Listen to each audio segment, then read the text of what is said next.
2020 is going to be a crucial year for American politics, but more importantly for Netflix, which has been on top of the world for a long time, but is now facing competition the likes of which it's never seen. Disney Plus has come out of the gates swinging with Baby Yoda and every movie you've ever seen.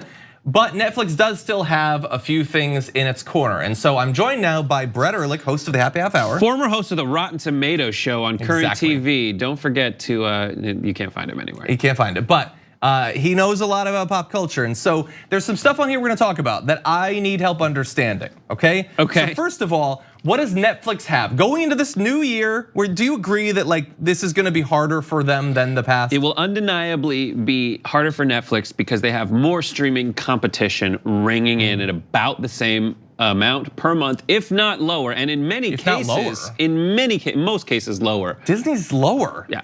And So they're losing The Office, which is huge. They just lost, they're losing Friends on Monday. That's pretty huge. So what do they have, okay? Now, Wednesday maybe? The point of this video really is going to be their single biggest star, which I need help with, but we're gonna start off with the 10 most successful original things that they put out last year. So you have things that I've never seen, like The Highwayman, but The Umbrella Academy looked interesting, I might watch it at some point. You got The Witcher, which just came out, so that could be higher. And I can confirm there is nudity in The Witcher. Oh, I did not see that yet. Oh yes, there is. When I was on the Rotten Tomatoes show, I couldn't deny that it got a bump. If any person of any gender was naked on the screen, I just was like, this is a better movie. Well, there you go, then you're gonna love it. And then moving on, you've got The Irishman, which some people have started watching. And understand, by the way, to get on this list, I believe they had to watch the first 2 minutes. The Incredibles 2, huge, obviously. Stranger Things 3, I thought was amazing. And then at number 1, you have Murder Mystery. That is the Adam Sandler, Jennifer Aniston movie that apparently was one of the biggest things ever. Yes. And I don't understand anything anymore. I saw the ad. But you do understand it, I think, if you close your eyes and really focus. The way that they measure these things in many, do you have the way they measure these things? Yeah, so this list counts households that have merely watched the first 2 minutes of a movie or TV show in the first 28 days of its release.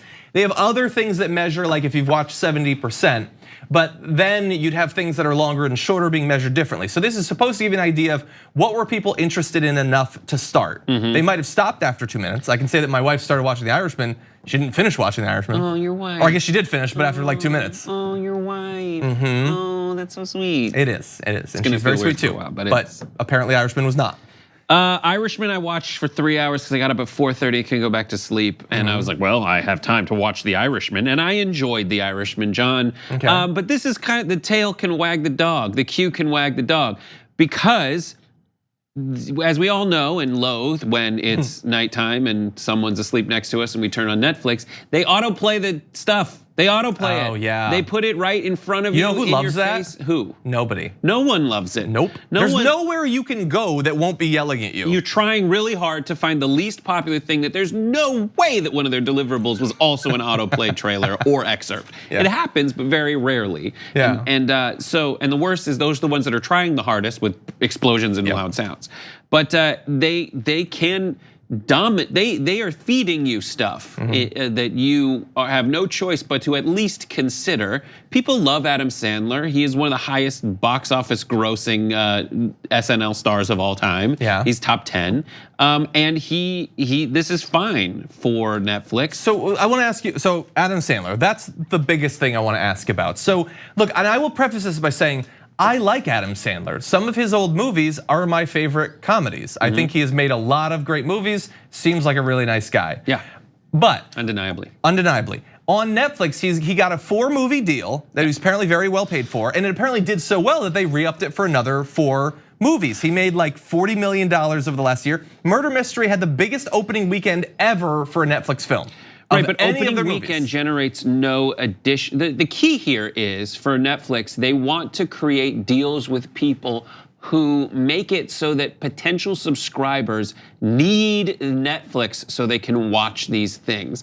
I would argue you probably don't need Adam Sandler to keep Netflix going, especially, and these are just Rotten Tomatoes reviews, but the Ridiculous Six, his first one got 0% on Rotten Tomatoes. The Cobbler, 9%. It's terrible. I got through about 2.5 minutes of it and had to turn it off. The Do-Over, 10%. Sandy Wexler and The Week Of are his highest or second highest rated at 27%.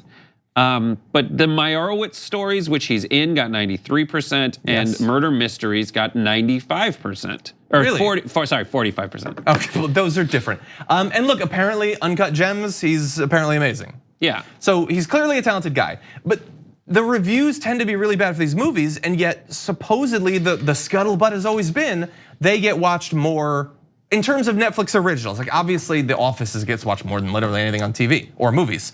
But they're raking it in even though the reviews tend to be pretty bad. People think of the way that you watch a Netflix thing. You're just like, that looks good. I could have it on in the background.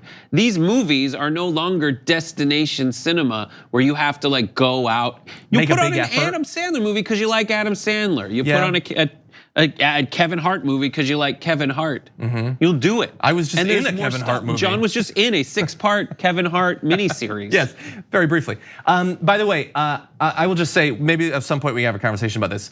I can't put anything in the background that I haven't already seen. I think that's really weird. That is strange. You have to pay attention. You have to pay attention to something you haven't seen. I can't understand you, John. But anyway, yeah. So more power to Adam Sandler. He's produced a lot of great hits. I just would not have expected that of all the huge shows and movies they've had, that he would be the biggest star. And he's by far the most expensive thing in them.